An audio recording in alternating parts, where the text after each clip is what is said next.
These pictures are from my visit to the Quested factory in England. It was out by Bristol. There was a point where Roger Quested was telling me, George, you should just buy into the company, because it was like 80% of the company was available. He owned 20%. And MC Squared, I think the company that owned MC Squared owned that 80%. I'm not sure about that, but they wanted to get rid of it. So Roger was telling me, you should buy into it and we'll be partners. And I was like, this sounds great. So I flew out there. I spent a whole week every day.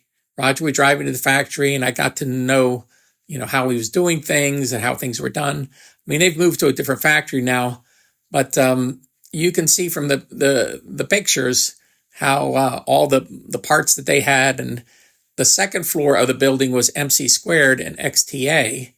They were on the first floor.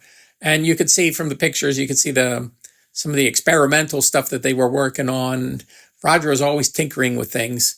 There was all the parts that had to come in, that had to, and all the cabinets that had to be made. And so it was an interesting trip.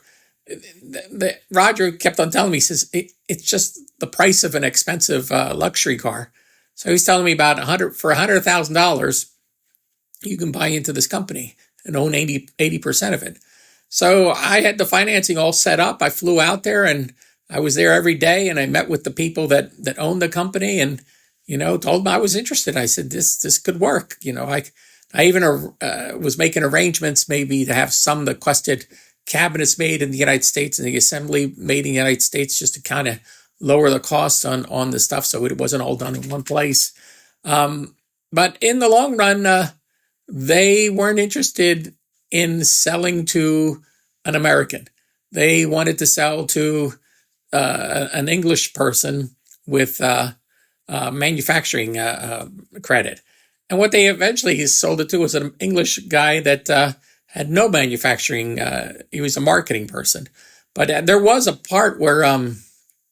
point where Focusrite was interested in buying the company. And they were really, really interested in buying Quested. But the thing that was rubbing Roger the wrong way is they wanted to take all production to China. And Roger, that just didn't fly with him. He was like, no. He said, no, it's not going to happen that way. So you can see by all the pictures, the outside of the building, the inside of the building. There was 2 employees there. There's Ollie, and then I forgot the other guy. He's not there anymore, but Ollie's still there. But there you go.